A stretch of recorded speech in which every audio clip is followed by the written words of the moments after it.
même avant la pandémie. C'était grâce à la fibre optique. Les gens avaient besoin de la fibre optique pour être en milieu rural.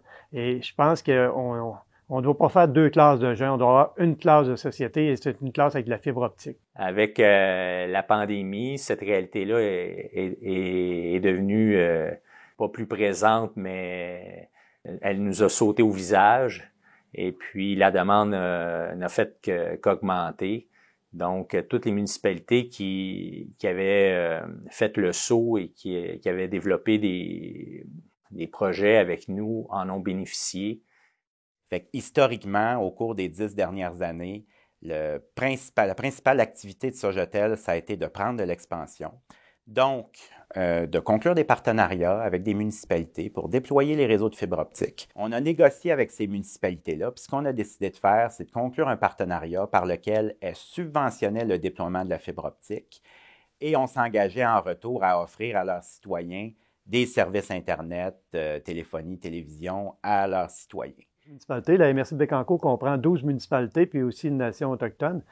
La MRC de Bécancour, c'est une très grande MRC, c'est 1100 km², très diversifié. Là. On a beaucoup d'agroforestiers, de l'agriculture. À 95% de notre territoire est zoné vert. Puis on a un parc industriel qui est un des plus grands au Canada.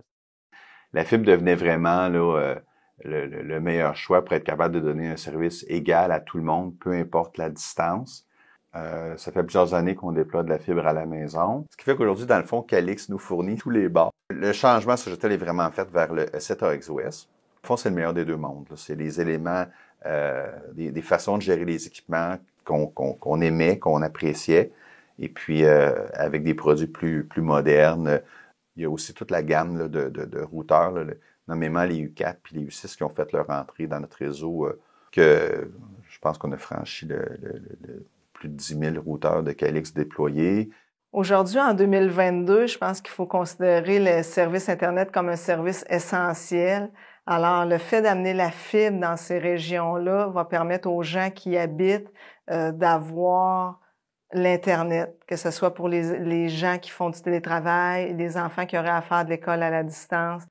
On croit à ce projet-là, on croit à la fibre optique chez nous pour se développer. Puis merci à ces élus-là qui ont embarqué avec nous autres, on a travaillé ensemble, puis on y a tous cru. Puis merci aussi à Sogetel qui a cru à notre projet, qui était là, notre partenaire du début, puis qui est encore présent aujourd'hui, puis donne un magnifique service chez nous. Évidemment, l'expansion du réseau, ça a un impact énorme, mais il y a un autre aspect aussi qu'il ne faut pas passer sous silence, c'est tout l'aspect présence de Sogetel dans la communauté. Sogetel, quand elle déploie de la fibre optique dans une municipalité, elle s'assure d'être impliquée dans la communauté. On avait une oreille attentive de la part de ces municipalités-là parce qu'elles comprenaient les besoins de leurs citoyens, dans le sens que s'ils voulaient conserver et attirer des familles, mais ça prenait de l'Internet haute vitesse.